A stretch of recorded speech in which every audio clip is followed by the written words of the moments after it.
Good morning, good morning. And guys, nag-ihaw or nagkate kami ng ang aking mabait na kumari ng native na manok. Oh, di ba? Ayan, ayan. So, para lulutuin, pananghalian. Ayan guys. Bitbitin ko. Ayan. Dalawang native na manok guys. Ayun. Ayan. Niwa.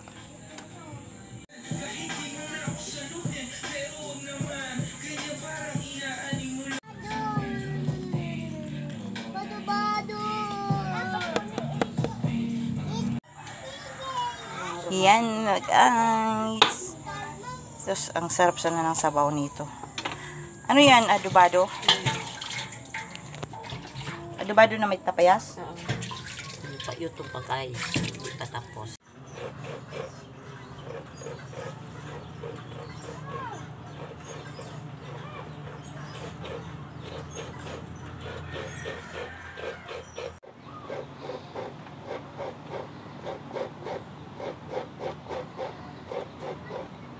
Nilalagyan na siya ng pamenta. Ayan. Pamentang durog. Adobadong native na manok. So, siyempre, may kasama siyang papaya at alam na ninyo guys kung adobadong native na manok. Niluluto na naman siya sa gata. Kaya, ang sipag ng aking balaing magluto eh. Sa gata eh. Sa gata. Kaya sagana sa gata.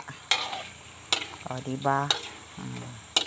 Yan ang masiram na native na manok. Pinalasap sa lasap. Guys, ha? Hayaan muna natin yung matuyo siya, guys, sa kanyang sariling tubig. At mamaya-maya, gata na ang ilalagay niyan.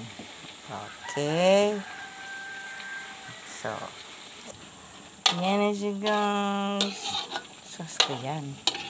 Hindi pa nga naluluto. Lang bango na. Pagka marang sarap. Sabi na siya guys. Yummy! Siya. Sunis. Ilagay natin to. Ilagay natin tong papaya na mahinog-hinog na siya guys. Ang sarap-sarap na naman yan. Malasa talaga ito. Kasi ang papaya medyo mahinog-hinog na. Diba? Sus ko yan. Isang talwasi. Kasarap sana. Takpan muna natin guys. Ayan, tatakpan muna ng isang planggana din. Wala na kaming pantakip, kaya na lang. Ayan. Yummy! Everyday fiesta dito, guys. Tingnan mo, mga talwa-talwasi ang pinaglulutuan. Gaya na sa mga manok na madaling dakupon, hulihin, diba?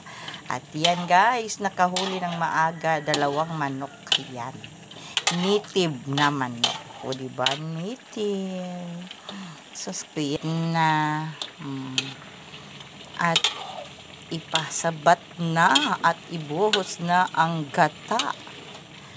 O diba? Masarap. Ayan na sugata. Ayan na guys, ang final. At syempre, templa. Yun ang final dyan. So, masarap, masarap, masarap. O, diba? Ang sarap.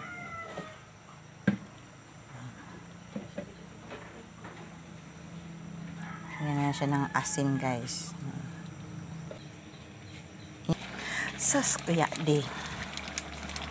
Yan guys. Sinong hindi mapapapapasarap? O yan, ang sarap na. Yun. Diyos ko, ang sarap ng pagkain nila.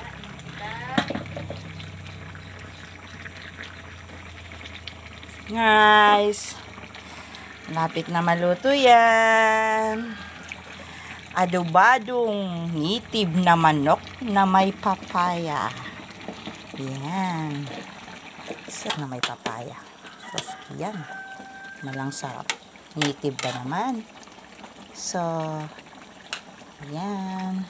Hanggang dito na lang, guys. At luto na siya. Thanks for watching.